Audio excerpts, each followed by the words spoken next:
a common worker is earning very less these days. Why the salary of a common worker should go higher? So the problem we are talking today about is the productivity wage gap, which means that one worker produces more and more and more every year, but the salary of those workers does not grow at the same speed or the same pace like their productivity is growing. You can see it especially in Western countries, like in the European Union, the UK, or the United States, that productivity grows much faster than the average salary. And why exactly this is a problem? The problem is that the money is not going to the worker. And if it's not going to the worker, it's going to the company which the worker works for. And that's why CEOs and all the shareholders, the people who own the companies, are making a lot more money than they did in the past. And a common worker is still sitting on a salary which is kind of the same like 30 years ago, just adjusted for inflation. Before the 70s and 80s, it was different.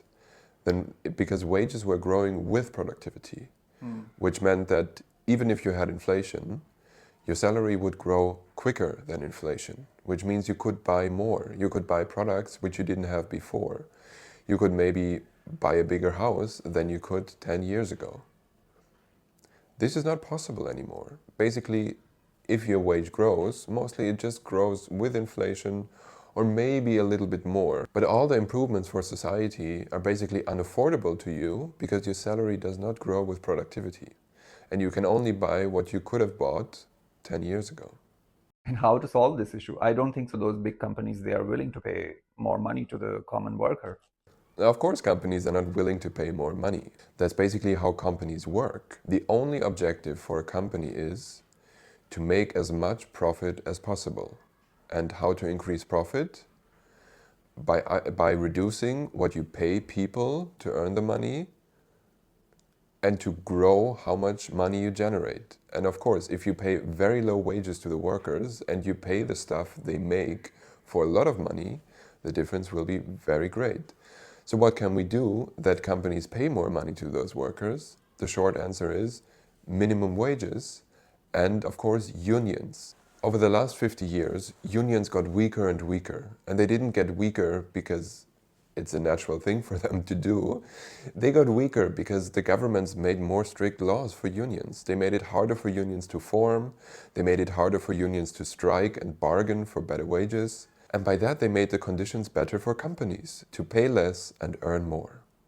The solution can be minimum wages and having stronger unions. And I think third, which I would like to include, is the awareness as well, because there are a lot of common people and common workers. They don't know this, that okay, they deserve more pay. I mean, let's talk about somebody who's working in a grocery store or somebody who is checking the tickets on the train station and things like that. I think there are a lot of workers. They work so hard in those jobs, but they are not being paid enough, and they don't know that. Even they think like, okay, I'm being paid enough because I'm not a doctor, I'm not a lawyer, and this is enough. But I think when we will get more aware, that will also bring the change. Yeah, especially if you ask yourself the question that how can a society work if some people work 40 hours a week, like 8 hours a day, but they do not earn enough to live from it. And I'm not talking about a luxurious life. It's like an apartment, food on the table, and being able to go to the doctor when you need to. Those are essential things everyone should have. And if that's not possible, then something is wrong with the system, and we need to talk about this and we need to address it.